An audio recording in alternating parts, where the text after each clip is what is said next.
The Center for Human Systems presents the Leadership and Self-Mastery Program. This is the first module of the 3 Keys of Building Agreements for Success course. It's called Creating Agreements to Make the Impact We Want. Today, we're specifically talking about contracting and how to have the impact that you want. So help me understand what you mean by contracting and the impact. What's the big idea of this course? So, effective leadership requires effective execution of roles, strategies, and tactics. But so often misunderstandings and miscommunications get in the way. Good contracting, really building explicit agreements, can prevent that. Being explicit about what we want to accomplish is essential to other people being on the same page with us. It is just too easy to assume agreement when it is not there. As a leader, to get to the outcomes you want to be intentional and explicit. Does that help, Ronnie? Yes, it does. So effective leadership requires effective contracting, or these agreements that you make in advance. And as it clarifies what others are supposed to do, how best to approach a job or a task. So let's talk more about this word that you use, contracting. What exactly is it? Could you define it for us? Sure. Contracting is the process of building explicit, mutually understood, and mutually satisfying agreements between one or more individuals to accomplish the goals of a team or other relationship. They support the mutuality of understanding that is really critical for effective execution. They prevent the waste of time of upsets and sets and unmet expectations. Sorry, I can't seem to talk this morning. Yeah.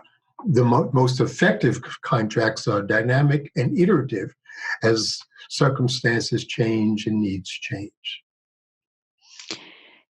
It sounds very legal, what you're talking about, like very legalese. Are you talking about written legal contracts or something else? No. A good contract need not be in writing at all. But we do call them contracts to emphasize the need for them to be explicit and negotiated until everything is clearly understood by all parties and all parties are satisfied with the result. Too often we just make assumptions about what is understood and what has been meant. We too often take silence as consent, which it isn't, and we don't take the time to be explicit enough to avoid the misunderstandings and communications that really waste so much time and energy. Okay. So when I get hired for a job, I have a contract. I mean, it's called my job description. So do I need another contract on top of that? Well, the answer is yes. First of all, let's be clear that from a legal perspective, your job description is not a contract. Now, the contract you do have, which is enforceable by law, is the employee handbook. Now, notice, even if the job description was your contract, it even does not describe the expectation of quality required for you to do your job. Nor does any of the things we've talked about describe well how the culture of the organization expects you to behave. This is such a big issue because too many people, to their dismay, discover that what they thought they'd signed up for did not fit the reality of the situation at all. HR departments, want to convince you that this is the greatest organization in the world. So they may not be painting the most accurate picture. Even your direct hiring official may be painting it a bit rosy than it really is. So when I come onto a job, I just want to recap what you said because that was really Sure, interesting. sure. So when I come onto a job, yeah, I've been hired to do something. I have an understanding of what it is, but I need to actually sit down with the people that I'm working for, my boss, whomever hired me, and really go through what's the understanding? Let's get explicit about what I need to do in this job. And what I'm hearing from you is a lot of people don't do that No, enough. they don't. And I'm going to offer you another suggestion. Yes, you need to do exactly what you said with the person that you will be working for, but you also need to do it with the folks that you'll be working with. They're going Ah, to give you a much fuller picture of what's really going on in that organization so that you really wind up seeing if you really want to make an agreement with this company. okay. So I just want to clarify some of this language. You say contract, you say agreement. What is the difference between the two? A contract is an agreement. There are certainly formal and legal contracts that are in writing. There are also implicit contracts, such as about welcoming people that you know. What we just talked about, you were just hired and accepted a job with a brand new company. Really, you have an implicit contract with them that that could be pretty weak. Well, so another example of a social implicit contract is the contract that says all drivers will not straddle traffic lanes. Fortunately, people mostly stick to that contract.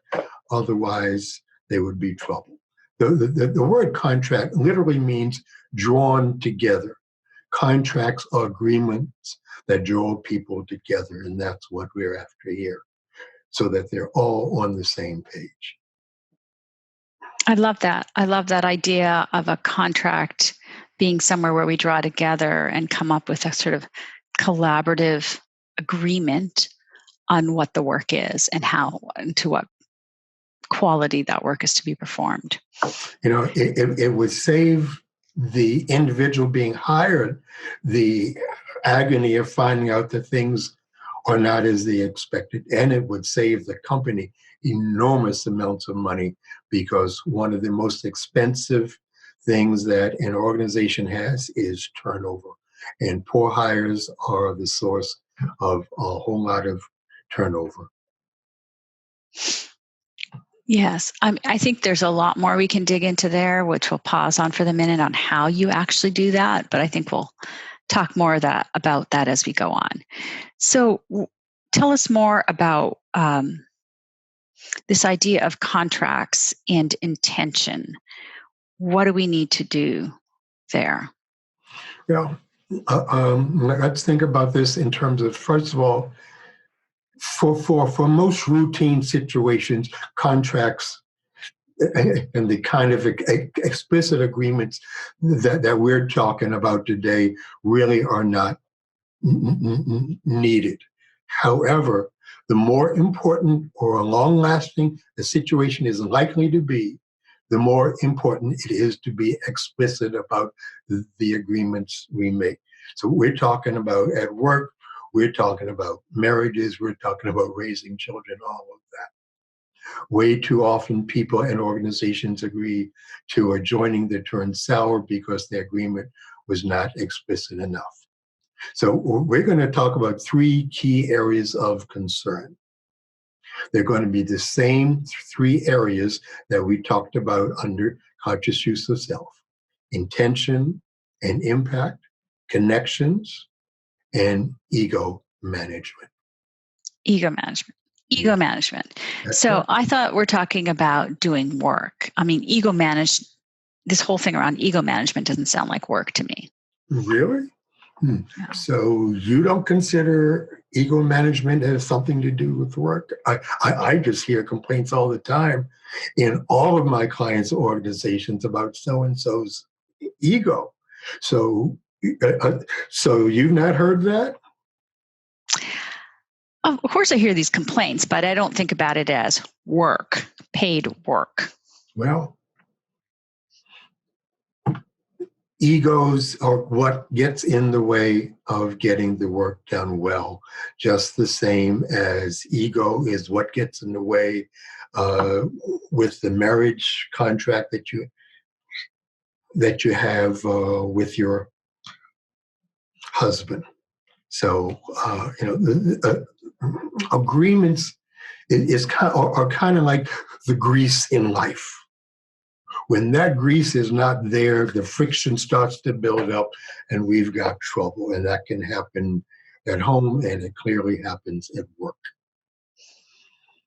I think it's time to talk about the first part of good contracting, intention. Intention involves getting very clear and specific about the outcomes we want.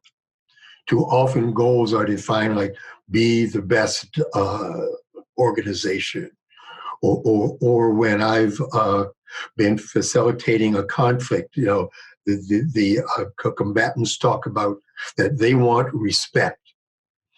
My question is always, how would you know if you were the best? How would you know if you were being respected?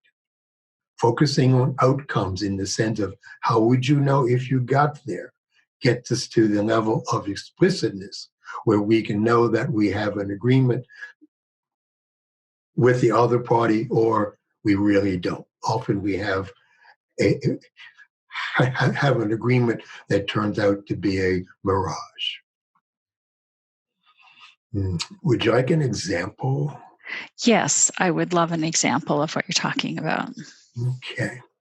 I was working with the executive of a major hospital system on a review of their strategic plan. The plan had actually been in place for 6 months, but they just weren't making much progress. And the CEO wanted to know why. He felt that he had invested a lot of time into putting this plan together with his team to become the #1 hospital in their tri-state area. As I normally do, I interviewed each member of the team, and I found out that close to half of the executives were lukewarm at best about the goal. Even those who liked the goal had differing ideas about how they would know if they ever got there. The CEO was pretty upset about this. Well, once he got over his upset, he agreed that we needed to do another retreat to redevelop the plan with a mind to it being more explicit. It actually took us 2 days' work. The first day was to work through all the team's issues with why they had been reluctant to really speak up and be more upfront with their boss. Then the second day, it took us that day to get full buy-in for a more specific goal of becoming the #1 trauma center within 3 years, as measured by the U.S. News and World report. Now, that is specific. Now, let's be clear. Not everyone was totally happy about everything, but we got to a strong consensus.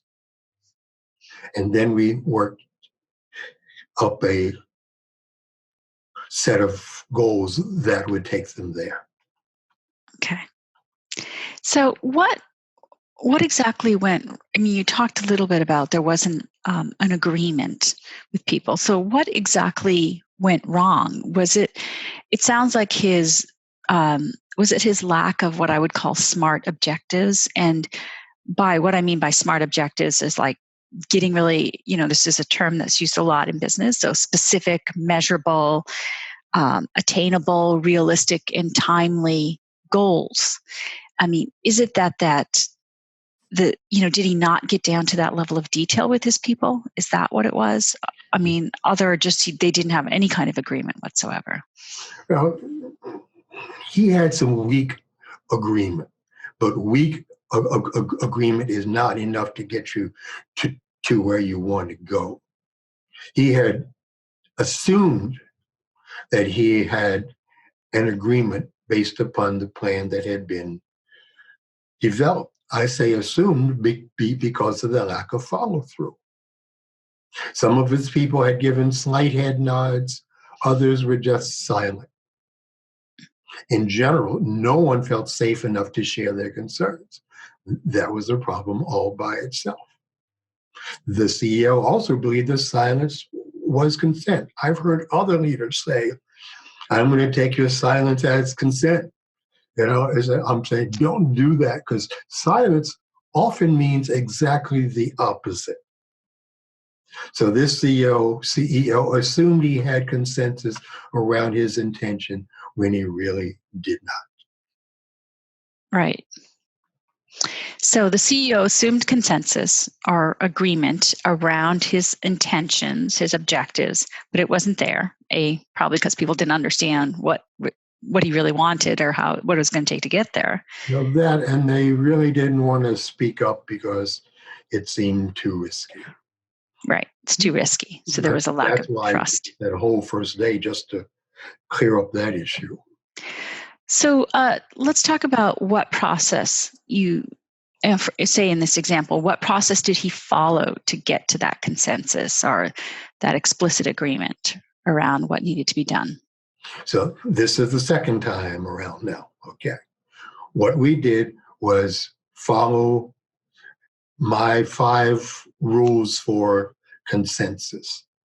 This is how a group can come to an agreement that everybody is on board with in terms of following through. Unfortunately, consensus has the reputation of being very time consuming. But if you do it well, it really isn't. Consensus decision making, however, is the process of choice when you want to optimize buy-in. The failure of consensus procedures result from the failure of asking those who object if they're willing to make the proposition work, even though they may not be in full agreement with it. Here's how to get to a consensus without taking a lot of time. 1, up front, be clear that the decisions will be made by consensus and review these following procedures.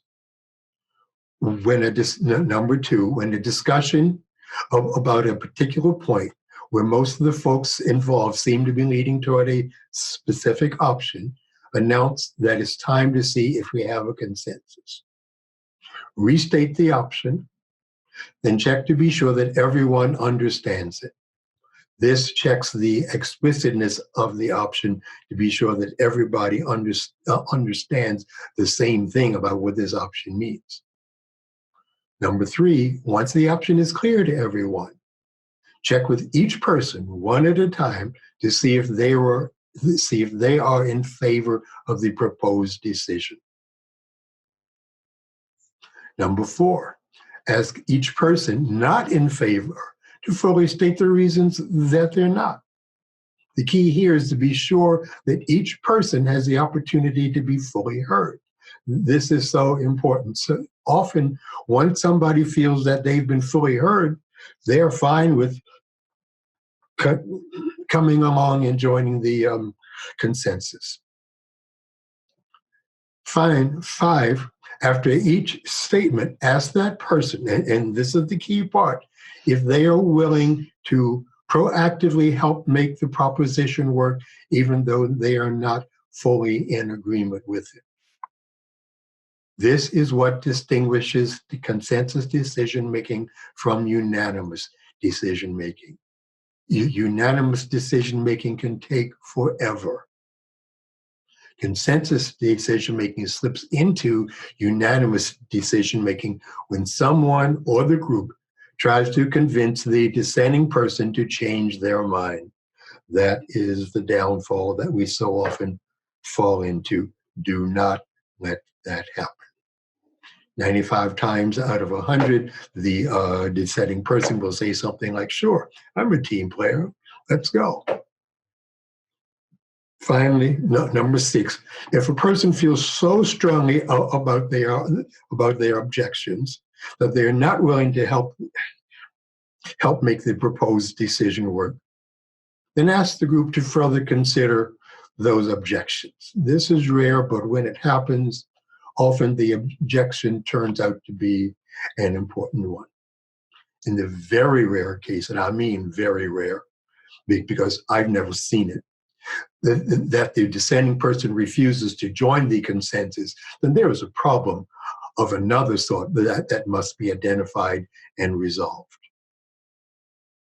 When followed through with some rigor, we will discover that the frustration and time consumption that we often associate with consensus just isn't there. That's a bunch. That was a bunch. Thank you. But and I was rapidly writing things down, so I'm hoping that we have. Can you? This is very, very informative and useful. So I wanted to recap some things. And first of all, you made a very important distinction between consensus decision making and unanimous decision making. And I think that was really important to make the difference, that making decisions by consensus does not always making sure that it's unanimous. Your consensus allows for dissent in the process that you describe. That was very, very insightful for me. I'm going to quickly outline the 6 steps. And, one is that, you start by saying, hey, we're going to make decision by consensus. You let people know that. Then number 2, when you get to a certain point in the conversation, and so this is sort of an interesting skill one must have in listening, is to be able to say to the group, okay, have we reached a decision, and to state that decision to see, and then see how the question evolves. It was not reaching a decision. It's reaching a point where you can notice that 75% of the people are leaning this way, because it's not a decision yet. Okay, so you restate the direction, let's say. Yes. Okay. And then if based on that, then you would check in one at a time to make sure everyone's in favor, or if there's any hesitations or questions of any kind. And the last 3 steps I thought were really interesting, because they all had to do with dealing with dissent. That if someone is not in favor, why or why not? And maybe it's just they need to have their opinion heard. Yes. And if that person is still not in favor, just to say, you may not be in favor of this decision that we're trying to reach consensus on, but would you be willing to help it along the way anyways? And then that's I think a part of it. Like what you had said about proactively help, even if they may not be 100% behind the decision. Well, and if they need to be 100% behind it, and they need to proactively help make it work, even though they do not, even though they think that some other idea might be better. What you want to avoid is people kind of dragging their feet and being kind of half-assed about it. Okay, so they're 100% behind the decision, and they will proactively help, even though they may have reservations about the decision. Okay, gotcha. And if there is an extreme objection where they absolutely refused, they won't reach consensus, they won't get behind the decision, then if it's that case, then there's something else at play that needs to be addressed, is what I'm hearing. Yes. So that's rare. Yes. And truly, I've never seen it happen. Now, there have been times when somebody was really saying, this is not the best idea, let's not do it. And they said why, and the group listened to them and made a shift. That I've seen happen. But when somebody just wants to just dig in their heels totally, and even after having been fully heard, never seen it happen. Making a consensus. What has that got to do with contracting for intention? Just tie that loop for me. Sure. Building explicit agreements around intention involves developing clarity around the goals, strategies, and tactics we need to get to our goal. Consensus helps a group come to that joint agreement without everybody having to agree with it like 100%. Does Right. that help? Yes, that's absolutely. Thank you. Thank you for that. So contracting around intention, consensus is a way of getting to that clear intention. Yes. Perfect. So let's talk about what else needs to be considered when you're contracting for intention. Mm-hmm. Okay. Well, I just mentioned that everyone needs to be clear about the strategies and tactics that will be used. The strategies that are foremost in my mind are like building support to critical mass and resolving conflicts. We will cover those topics in depth in later modules. In the case of our hospital, they chose a strategy of becoming the #1 trauma center through a very interesting idea. That idea is that they wanted to focus on the strategy of patient comes second. It's actually fascinating. So what happens to you when you hear that? It's like, I'm not sure I want to go to that hospital if the patient comes second, is my first reaction, to be perfectly honest. Well, okay. We won't get into a whole lot of detail about it, but just in general, if you take care of your staff and be sure that your staff is focused on target or satisfied with the work they do, they will automatically take care of patients. Now, if you really want to know more about this, check out the book, Patients Come Second by Britt Barrett and Paul Spiegelman.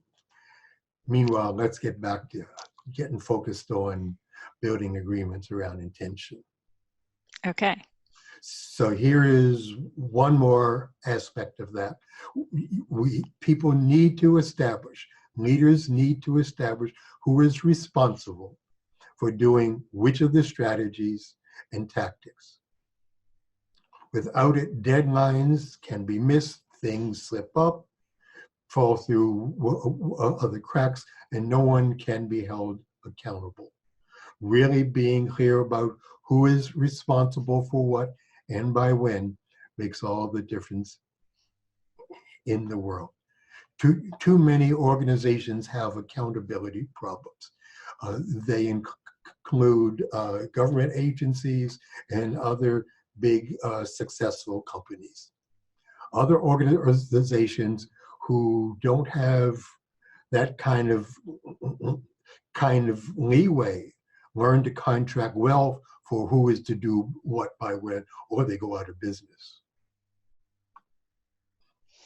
Well, so this stage of contracting sounds like a RACI matrix to me, where you go through and you determine who's responsible, accountable, consulted, or informed around a particular task or decision. So how is this stage of contracting different from a RACI matrix? Super. A RACI matrix is an excellent and a central way that is a structured way of contracting with intention in mind. Absolutely.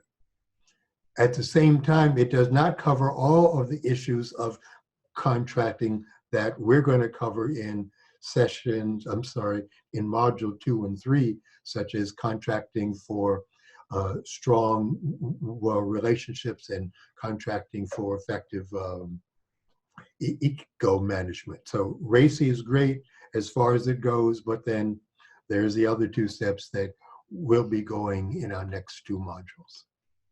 Okay, great. Thank you. So I think I understand this, and I want to summarize what we've heard so far.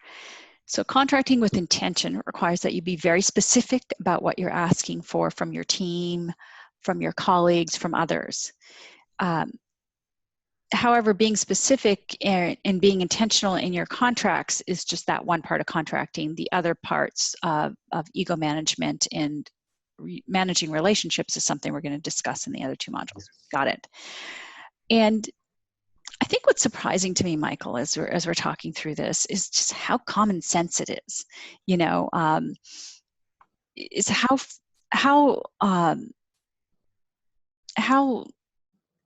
rarely teams actually get super explicit about what's expected of them. And so every time I start on a new project or a team, what I'm hearing is I should be contracting. And it's not just the leader's responsibility. Otherwise, you know, teams run on assumptions, and it's not just the leader's responsibility to do that, is to check those assumptions. So, and we start moving in different directions, and we have trouble getting work done in organizations as a result of that. You could not be more correct. You are right. It is common sense, but in so many organizations, it's like rush, rush, rush, rush, rush. You know, and we get on this treadwheel where we just do not take enough time to slow down and use our common sense. You know, organizations are full of teams that research has shown are not very effective, and better contracting would be enormously helpful. Yes. Great. Well, thank you. Thank you for that.